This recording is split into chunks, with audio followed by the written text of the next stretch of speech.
Good morning, everyone. Thank you so much for coming, taking your time, spending time with us. So I'm Tom Abrek. I'm Program Director for the Save Green program. We focus on helping folks of modest means to get their homes insulated and eventually electrified. And so we have a keen interest in what's happening with the grid as we move all our homes to electrification. So there's a couple of areas that we're interested in. You may also be interested in them. One of them is costs. We're thinking about affordability. I know my bills are raising a lot, and I see some heads nodding. There's another conflict in the Persian Gulf that may be causing prices to rise, so we're all concerned about affordability. The next area is capacity. As we think about, moving our homes to electric heat, our cars, electric vehicles, the grid's going to have to support all that. As businesses come in and electrify, the grid has to support all that. Plus, if we want to add some local renewable power, like for example, if we want to have solar panels on our school roofs and help the community that way, we want to make sure the grid can absorb that extra power coming in a timely fashion. And then the third area is reliability, right? We had that snowstorm a couple weeks ago. I lost power for like half a day, and I think I'm one of the lucky ones.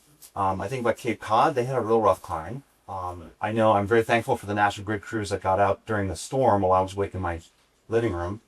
They were out there battling the storm, but it does raise the question of reliability. What do we know about that? How can we improve that going forward? So we're interested in those areas, and this is a really timely time to be talking about this. Governor Healy just announced her plans for affordability and net zero goals over time. So now I've absorbed that, think about that. And we're interested in your comments. So after the talk, we have some food in the back, we'll have sandwiches. So stick around a bit, talk to your neighbors, give us some feedback, and enjoy the lunch. And now I'm going to introduce our speakers. So we have Corrin Moss and Alison Magoon. Is that? Magoon. Okay. Senior Program Managers for Net Zero Grid at the Massachusetts Clean Energy Center. We work with these folks in our programs in general. Fantastic group. And then we've got Sarah Cullinan, who's a former Net Zero Grid Director and former Department of Public Utilities Regulator. So thank you very much. Round of applause. All right.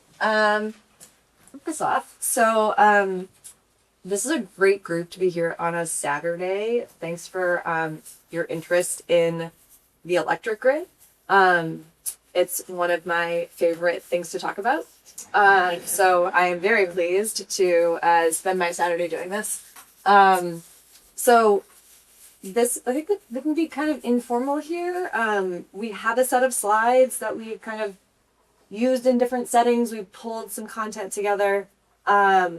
But many of you also filled out a survey ahead of this. We wanted to get a sense of where people are coming from. What are you concerned about? What are you hoping to learn? What I learned from those survey responses is that I think you all know more than you think you know. And they were really good questions. So we'll do our best to kind of touch on most of those topics that people raised throughout. Yeah, but the slides kind of go through like pretty 101, like intro to like why is the grid changing? And we'll kind of try to wrap it up with newer solutions that are coming onto the kind of the scene and how to think about those. All right. Next, jump in. Yeah, I'd also just add it can be a very technical, complicated feeling topic. And so our hope with this presentation and this conversation with you all is to help build everybody's foundation of sort of some helpful context for the conversation that you are already thinking about and having. And hopefully that foundation helps you think about your community and potential solutions in the future in new ways or different ways or helpful ways. So there's no dumb question either. So if we're going through this and you have a question, please ask it, because it's our hope that, this foundational setting and conversation can be helpful. Yeah. I'm going to have to be like walking to the computer to change slides. I guess this is just what we just introduced, right? So understanding the kind of things we'll touch on today are understanding how the grid of the past worked and how it'll work in the future. New solutions like DERs, which we'll give a definition for, distributed energy resources, microgrids, geothermal, And then we'll think a little bit about K-Band's unique position on the grid and opportunities for a region like this. And yeah, we're happy to kind of field questions throughout. Are you? Please go ahead, click it or something. I don't mind. Well, thanks. Before we get into like the technical content, just wanted to give you all a little background about Massachusetts Clean Energy Center. So, MassCEC is the state's quasi-public clean energy economic development authority, which is a mouthful. But basically what that means is we support economic development related to clean energy across the state.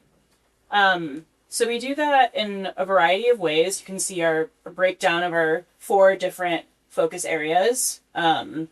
So we've got a team that supports emerging technologies and new businesses in Massachusetts, our emerging climate tech team.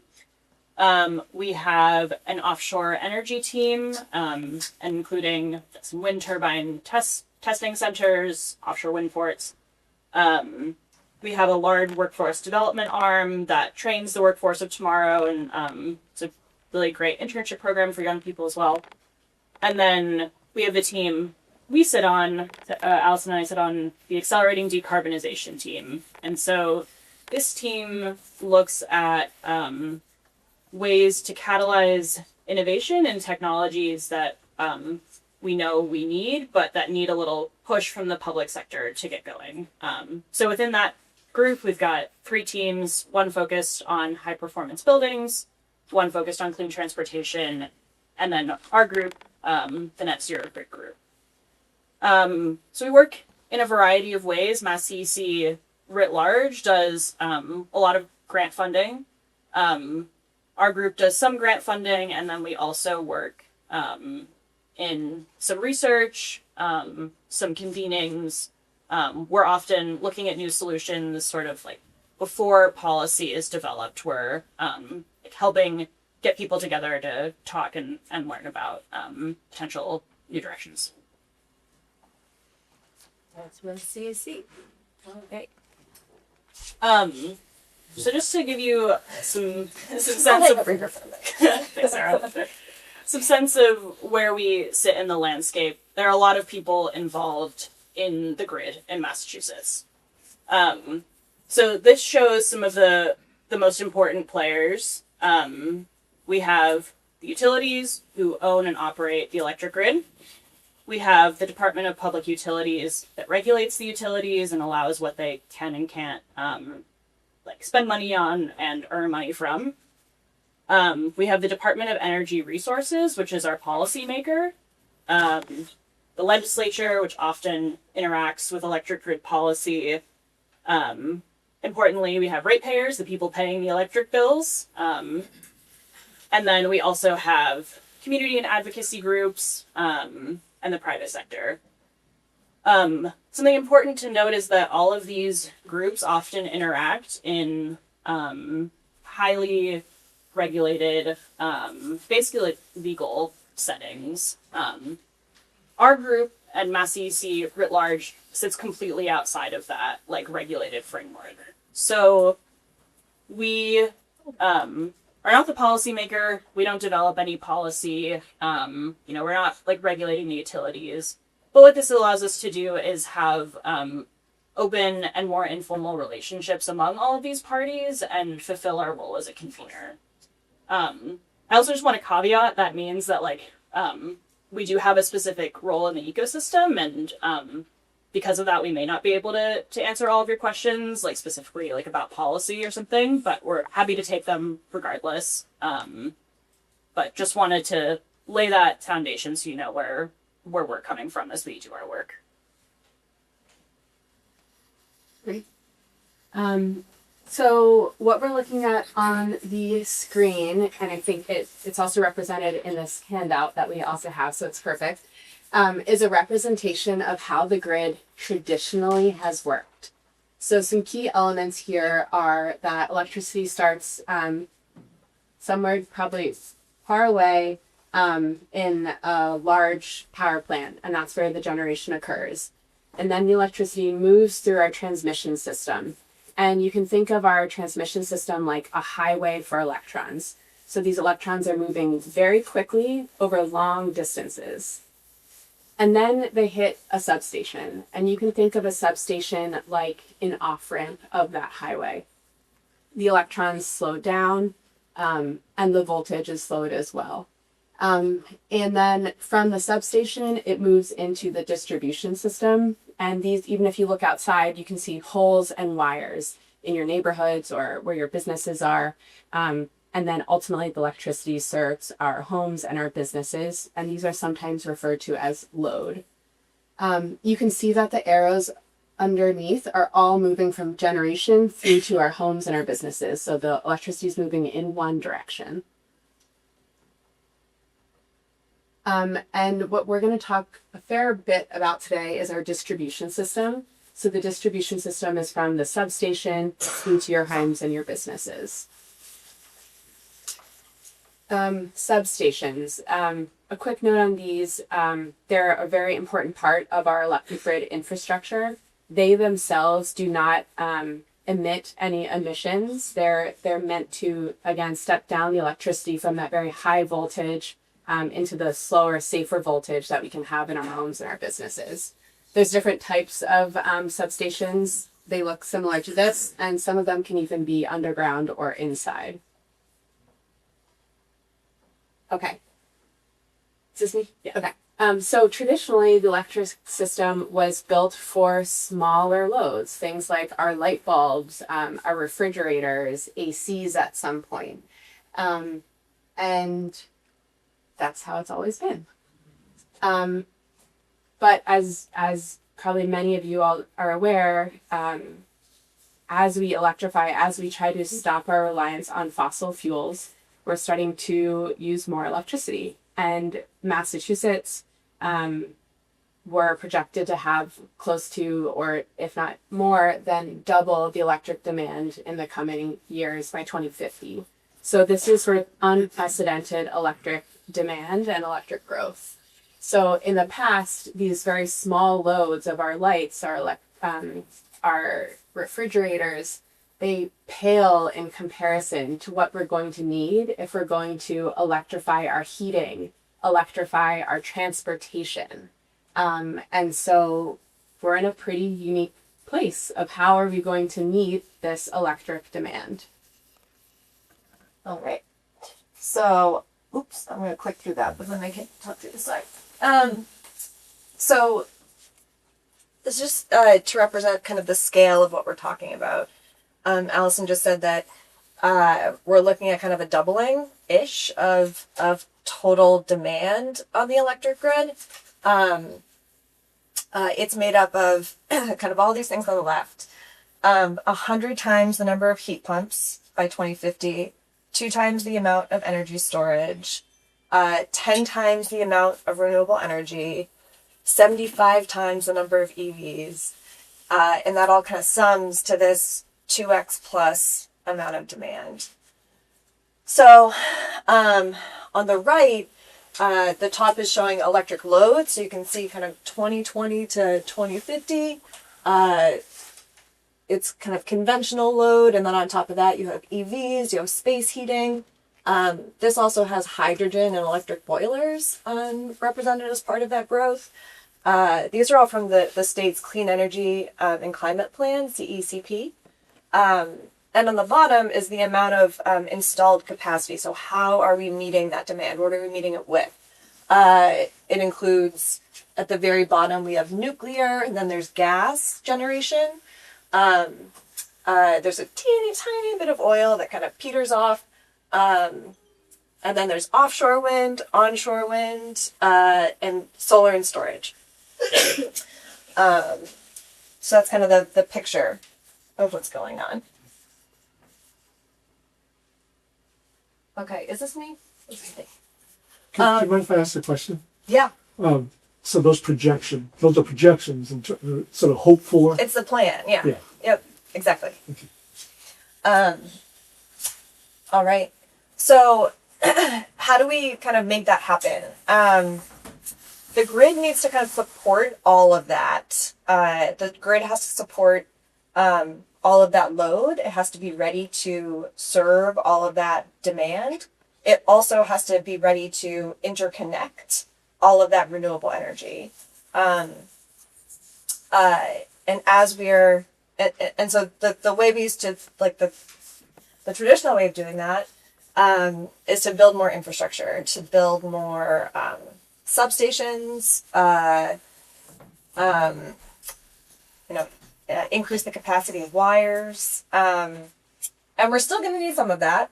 We're definitely going to need more of that electric infrastructure. But we also know that like there's some drawbacks to that, to kind of building all the way we always have. It's expensive. Substations are very expensive. The electric grid in general is expensive. It's expensive to operate. It's getting even more expensive to build and operate.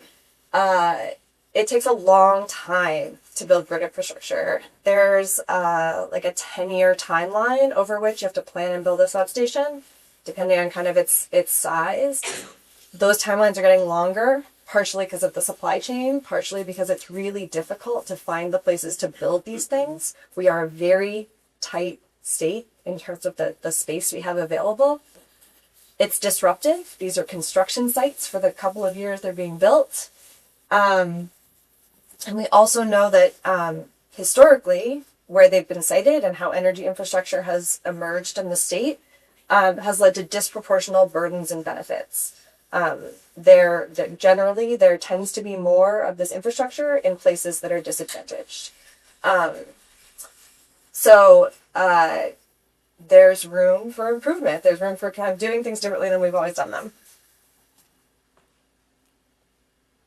All right, so here's just an example of, this is in, all three of the utilities had to develop electric sector modernization plans. The state required them. And there's a council in the state, the Grid Modernization Advisory Council, that reviewed them all. And they're still they meet once a month. And they meet with the utilities to kind of talk about the topics and the subjects in these kind of long-term plans for the grid. This is a picture that of National Grid's substations. This was developed for those electric sector modernization plans. It shows on the left how kind of constrained, how loaded, how much of their total 100% load that each substation is facing in 2023. And this is 2035. So you can see that a lot of those green even in 2023, some of them are orange, some of them are yellow. By 2035, with no improvement, with no additional capacity added to the system, you've got a lot of red and orange substations. So even just over that kind of 10 to 15 year period, we're already kind of seeing a lot of that kind of that increase in demand. Just to demonstrate that something needs to meet that demand. Like we can't just let the substations kind of continue on as they are. All right. More of a summary slide. Unprecedented demand. So we're at a turning point. We're at like a very, we're at the start of like a very different period right now in terms of the electric grid.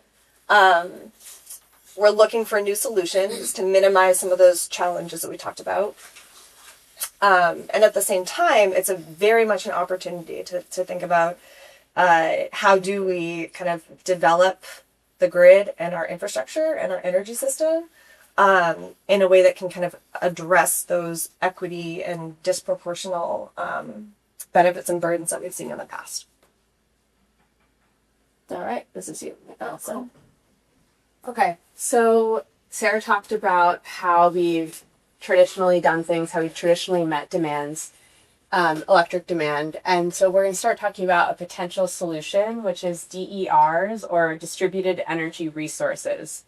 How many people have heard of DERs, or distributed energy resources? Okay, so some of us. It's really just a fancy name for things like solar, batteries, EVs, even things in your home like a smart thermostat or a hot water heater. So these are technologies, I guess I'm in control of this. These are technologies that don't just receive energy, but they're capable of also releasing or producing electricity. And what's neat about them is that they're sources of energy that are spread across our distribution system. So in our homes and our businesses. So what does this mean? We're going to do a quick sort of reframe here. So again, this is how things used to work in the past.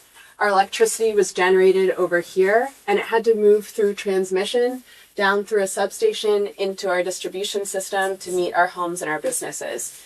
So electricity was always over here, moving this way. But with DERs, it can look a little different.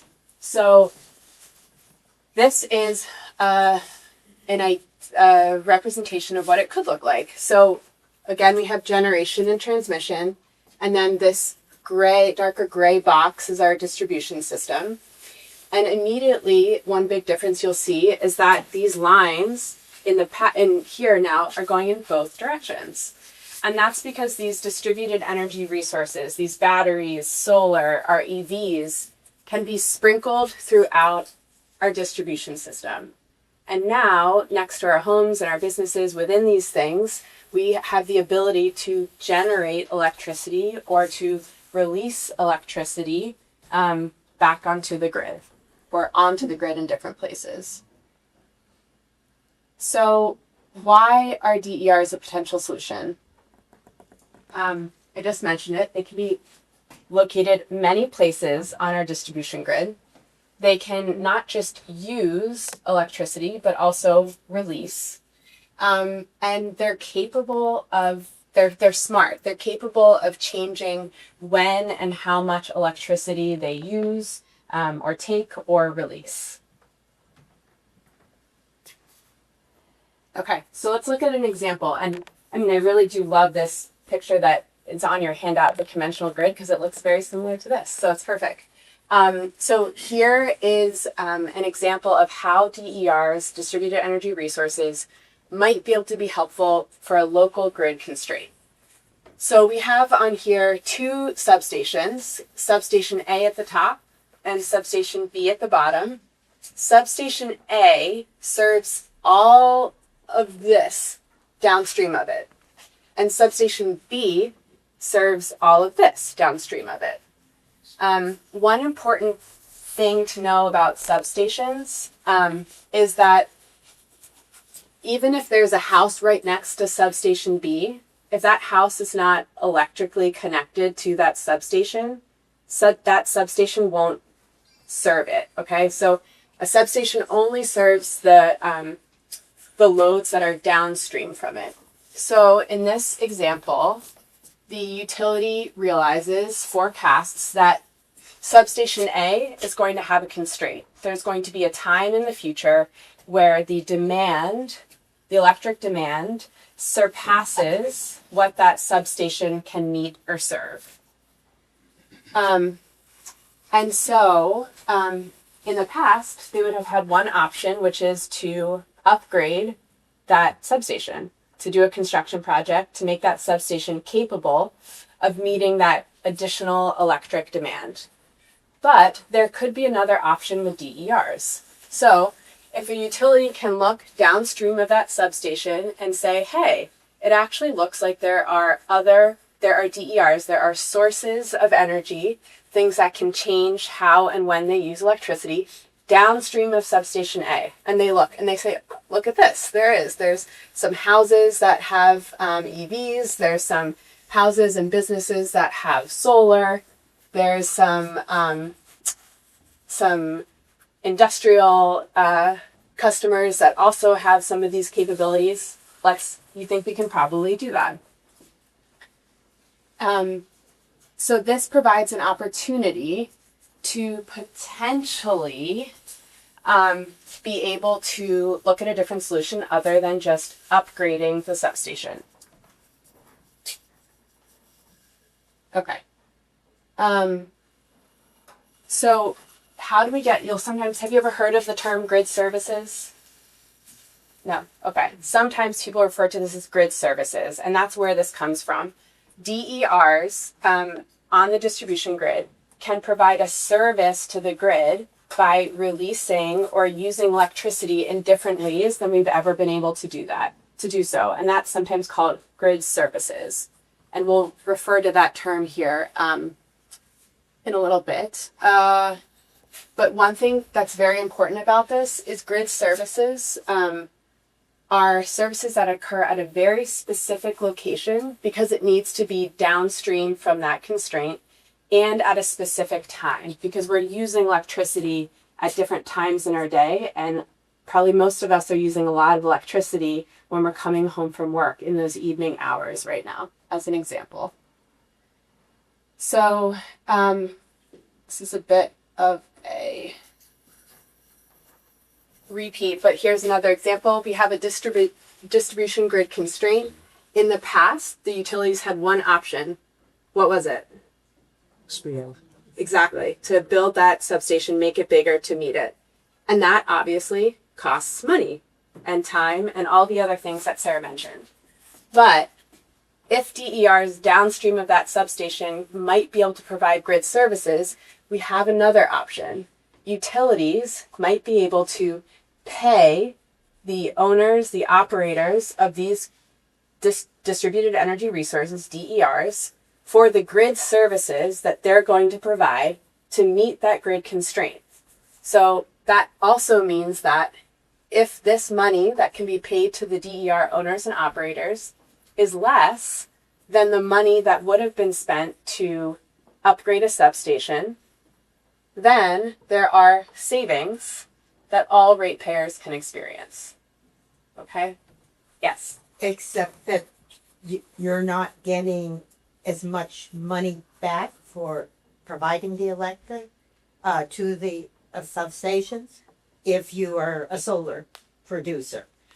So that rate is less than what they're charging me back for electricity. So can we hold that for right now? Okay. So what we can come back to that. So the grid services study is a piece of work that we did at MassCEC. This is a really new concept. How do have you heard of things like Connected Solutions, which is a program that the state has to pay owners or operators of distributed energy resources to help lower our peak demand. So at those really popular times when we're all using electricity. And that's a system-wide. So not just here in Massachusetts, not just here in Gloucester, not just here in your neighborhood. Grid services, local grid services, is very a new concept because we're looking at such a location-specific piece. For example, maybe there's a constrained feeder right outside these windows. And so that system-wide look of what's happening in Massachusetts, in New Hampshire, in Maine, doesn't really matter if there's a constrained feeder right here.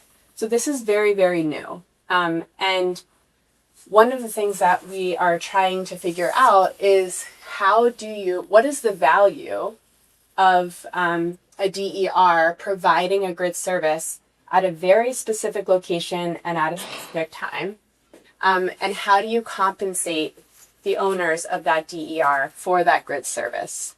And also very importantly, as we're designing this new idea or concept, how do we make sure that we're doing it in an equitable way so that we can prevent the past historic burdens and uneven burdens and benefits from occurring? I'm sorry, Yeah. can I just ask, is this exactly the same as virtual power planning like in California, or is there a difference between grid services and virtual power plants? So virtual power plants can be a tool used to provide grid services. So virtual power plants is like a collection of a lot of DERs. And then if it's a local grid service that they're responding to, then it would be a local grid service. Does that make sense? Yeah, it's the overall plan, and then there's that. It's a type of VPP. It's a type of virtual. Yeah, okay. Yeah. And many different VPPs could be used to meet a local grid constraint. And VPPs, virtual power plants, can also be used to meet system-wide constraints. Okay. I'm going to pause there for now. We're going to talk a little bit more about more solutions. I think there's one other piece that I want to mention about grid services, which is, I hope, one of the key takeaways that you'll take leaving this room is that it's a very new concept. It's a new concept here in Massachusetts, and it's a new concept across the country. So Massachusetts and the utilities and communities and policymakers and regulators, this is very innovative. And so we're in this important phase right now between now and 2029 when the next electric sector modernization plans are submitted to try to pilot and learn about how do we make local grid service offerings possible, valuable, effective, and helpful to our communities and to our grid infrastructure. When you talk the expression of the virtual power plant, are you talking about individual homes or are you talking about individual homes forming what you're calling the plant? Yeah, so Which one? so there's lots of different ways to create a virtual power plant. So it could be that a whole neighborhood, all the different devices in your homes could come together and create a virtual power plant. It could be something that exists on a college campus. So virtual power plants can look lots of different things in many different ways. I don't know how else to. Yeah. So are you thinking more about like just one home, like kind of a smart home? Well, I was trying to actually understand the meaning of a virtual power plant. Okay. Is a home considered one, or are these homes banding together Yeah, to so, like, form one? Yeah, it's any so, a virtual power plant is just a bunch of DERs that are all managed together. So like a power plant is all of the generation coming from one spot. A virtual power plant, other people call them distributed power plants, which I think might make a little more sense. Yeah. Because it's basically like you're trying to get the same amount of capacity you would from a power plant, but you're getting it from like lots of little mini things throughout the entire and grid. who's running that? When you say they are Yeah. running it, Yeah. who's running? Yeah. So it's complicated. So there's the utilities control room has some visibility into like where all these devices on the grid are, right? But generally there's someone that sits between the utility and the customers that own those DERs. They're aggregators. So the aggregators are things like Sunrun is one of them. There's like, I'm trying to think of some other names, but they enroll all the devices. They kind of go out and sometimes they'll sell people batteries or sell people solar, and they'll enroll them in their virtual power plant. And then that aggregator can sell that power to the utility. That's generally how they work. Sounds like it needs to be simplified. There's there's a lot of players in so virtual power plants have really emerged in the last like 5 years, kind of in this in the way we kind of think about them today. And so there is a lot of thinking about like how do you do things like simplify it for the customer, how do you take some of that. There's lots of different kind of like ways of setting them up in different parts of the country, and it's still very experimental in a lot of ways. And so yes, like some of the models have emerged in a more complicated way.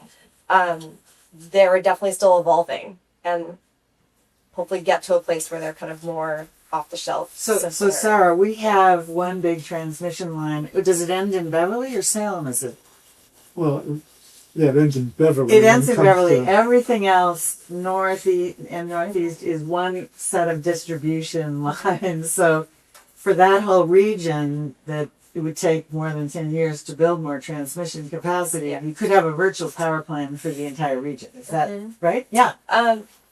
So like part of what Alison was trying to get at too is that it matters where things are, right? So like in Massachusetts, we have one really big VPP, virtual power plant, called Connected Solutions, and that's the program that a lot of you have probably enrolled your thermostat in, or if you have a battery at your home, you can enroll your battery in, and you get paid once a year for having that device enrolled in Connected Solutions.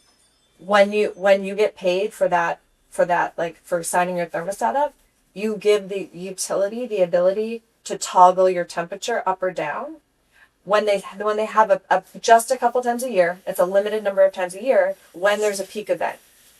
And so when they're hot day. like a really hot day, and they know the system's going to be running really, really high at high capacity. I wish we had put some of these in the deck, but there's some great graphs that show like when the utilities kind of like toggle on connected solutions, it brings the whole system demand down. It kind of it brings the curve down.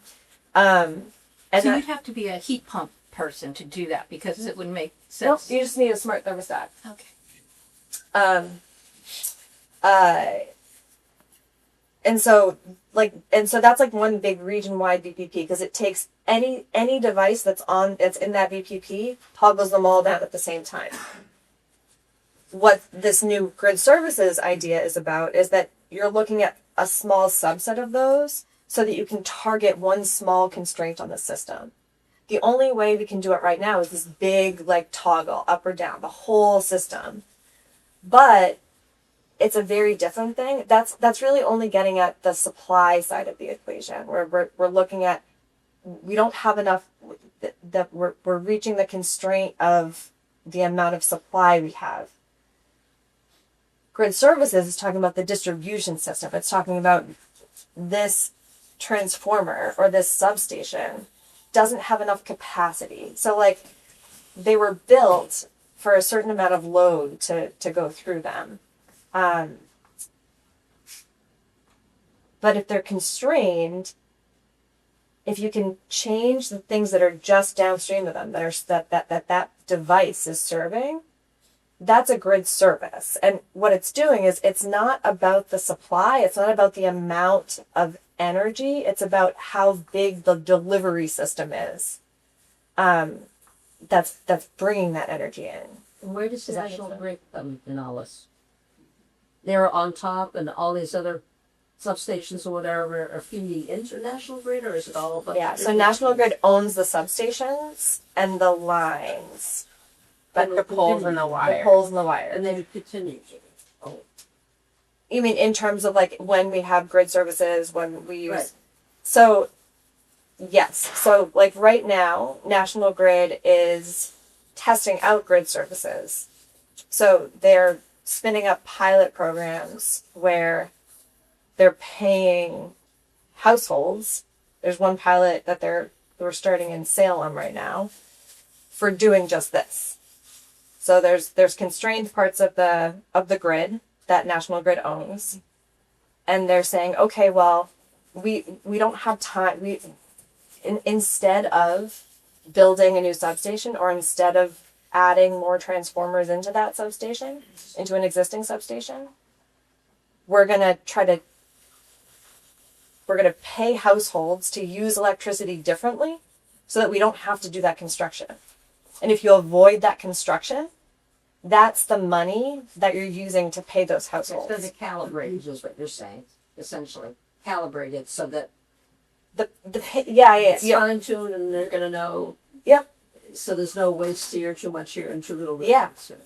Yeah, it's like it's exactly. It's an it's I guess we haven't used the word, like, it's flexibility. So like basically it's a way to make the grid more flexible than it ever has been. I'm concerned about the National Grid.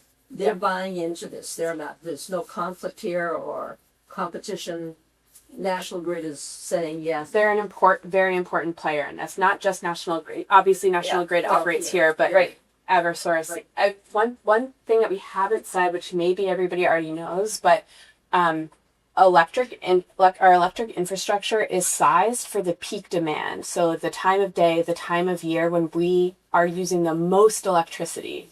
What's interesting is most of the time we're not using that much electricity. So that's why you'll hear us talk about peak demand. So we want to look across the year. When are the specific days or times when this demand, which is normally like this, is going boop, and the system is sized for that boop. So if we can move that down, then maybe we actually don't need to build more, because actually a lot of what we already have serves our needs. And this boop occurs regionally, across Massachusetts, New Hampshire, Maine, but it also might occur a little differently on this street, or, a transformer or a substation, that boop, if we can isolate down to that local area, then we can avoid a local infrastructure project.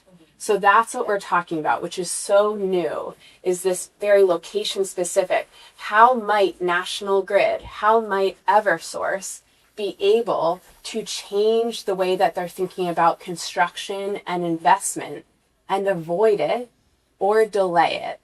And they might be able to do it with distributed energy resources if they could get enough households, enough businesses to say, we have what you need.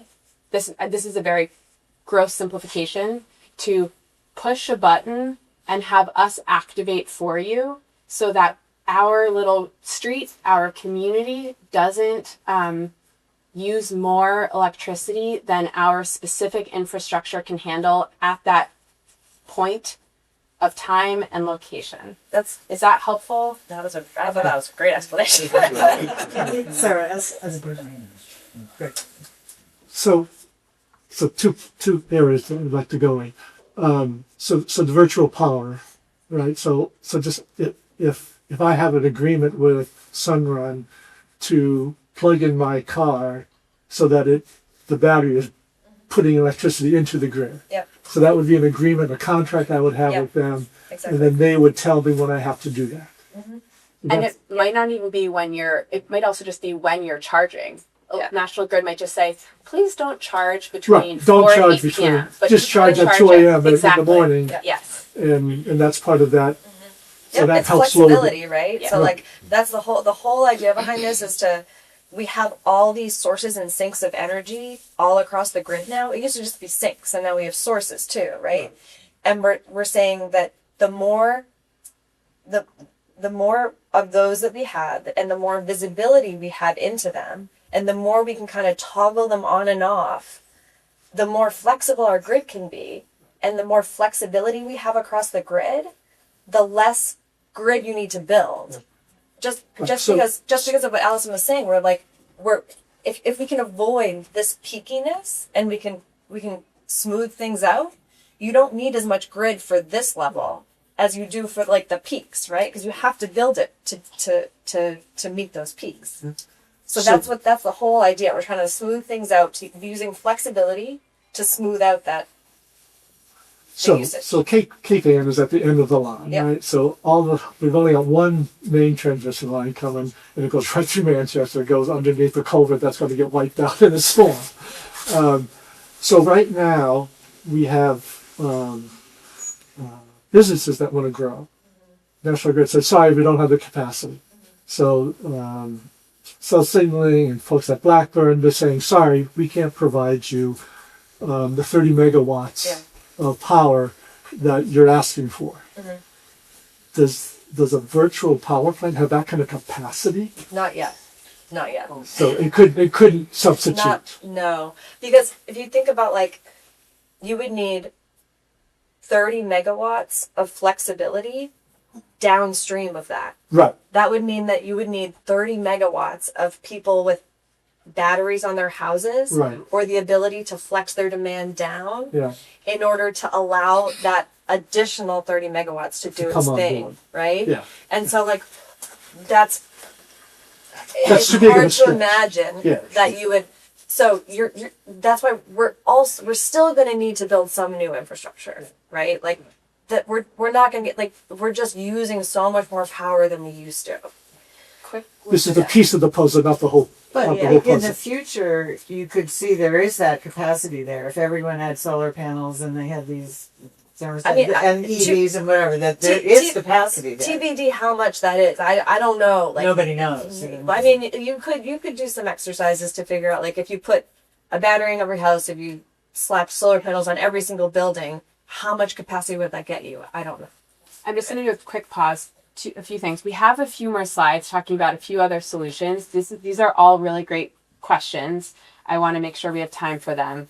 I wonder if it makes sense for us to complete the slides that we do have so that can feed into your questions, into this conversation, and then reopen it for questions. Does that feel good to people? Yeah.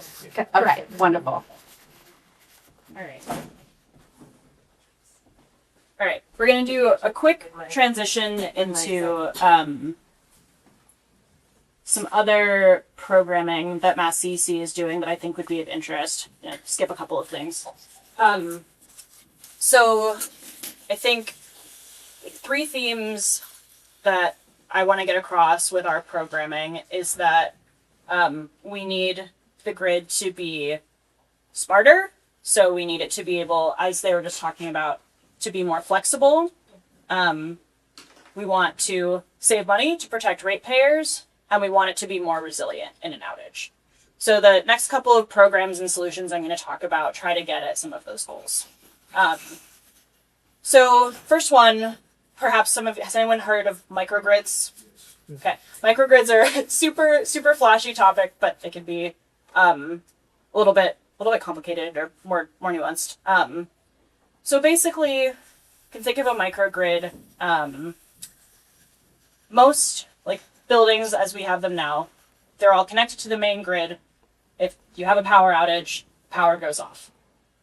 Microgrids are interesting because it works sort of like if you have a generator at a building, your building is now running off of the generator rather than the electric system. You can have microgrids that use typical generators, but that also use newer clean energy resources like solar, coupled with energy storage. So solar produces power, energy storage can save some of that power, and then if the grid goes off, what a microgrid is able to do is interrupt the connection between whatever is connected to those supplies. It's able to disconnect from the electric grid for safety reasons, and then it's still able to run off of that electricity from the solar, storage, other types of generation. So this can be a helpful tool for enhancing resilience in the event of power outages. So lots of different things can be connected to microgrids. We often hear about it in terms of microgrids for community resilience. So for example, you could have a collection of municipal buildings or a college campus where many buildings, or what we call loads, are connected to this smaller grid that only operates as a smaller grid in the event of a power outage or some other event. And it's all facilitated by a control system that enables the grid to switch between what we call grid connected mode and island mode, which means it's operating as its own separate electrical island. So we think this is a really interesting solution. It's one that is still in pretty early stages in Massachusetts largely because of legal and regulatory reasons. But there are several examples. So for example, you could have a single building that has solar and storage and is able to disconnect from the grid during an outage. You can also have things like college campuses, or in the case of the example that I'm going to talk about, 2 school buildings that are connected to the same power source and act as a microgrid. So I just want to give you a flavor of some of the work that we're doing to try to move this forward. We received some federal funding that can go to entities like utilities and businesses that own and operate energy storage systems to do electric resilience projects, including microgrids. So we recently announced 2 awards for microgrid projects, one at the University of Massachusetts Amherst, and one kind of down the road at Wakefield's Energy Park project. So that's what we see here. And they are building 2 new schools with, I believe it's solar, battery storage, and maybe also a diesel generator. And in the event of an outage, the school buildings will still be able to have power. And importantly, they can serve as hubs for the community to have shelter, to have heat and cooling, maybe refrigeration, a spot to charge your electrical devices. So they'll provide important community services in the event of an outage, which is really important, especially if we continue to see more of them. The other solution that I want to talk about, I don't have a slide for. Sorry about that. But another thing that we think is going to be really important that MassCEC spends a lot of time focusing on is new technologies. So the grid today is like kind of analog. Like I would think of the grid today as like in the transition from like dial-up internet to high-speed Wi-Fi. We're like somewhere in the middle. And new technologies on the grid can help the utilities build less infrastructure, develop new programs that help customers save money, improve resilience, avoid the need for like costly upgrades. So a couple of examples of what this could look like. So power lines are allowed to transmit, like they have like limits of how much electricity is allowed to go through them at a certain time. Those limits are often set for a really hot day when the line can carry the least amount of power safely. There's new technology that can sense what the temperature is outside and how much electricity the power line might be able to carry under different temperature scenarios and can allow the line to adjust and carry more electricity when it's cooler outside. So this helps avoid the need for building a new power line to carry more electricity because most of the time that power line could actually carry more than it's currently allowed to. And new technology helps enable that. Another example of like a new technology is like the way that utilities used to like go around and look for like problems with their infrastructure was by like having someone sit in a car, look at the infrastructure, and like see what needed to be fixed. And now there's new technologies, for example, where we can use cameras and AI to like inspect power lines, figure out like where tree limbs need to be cut, that type of thing. And then a third, MassCEC recently funded a company called Noble Carbon that makes a product called smart circuit breakers. So has anybody electrified their home and been told that they need to upgrade their electrical panel? It's really expensive. It's not a great incentive to electrify your home. But what a smart panel or a smart circuit breaker can do is help you avoid the need for upgrading your electrical panel by making sure that none of the circuits in your home get overloaded as you add more electric appliances. So I mentioned that we recently funded that company. Technology, innovation, and deployment is a big part of what we do.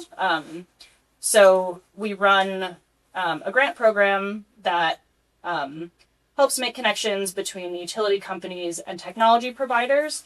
We make introductions. The utilities say, these are the problems that we're having that we would like help solving.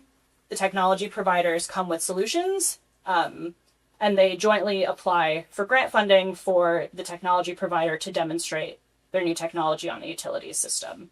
So we awarded 3 companies last year, and we just closed the application for this year.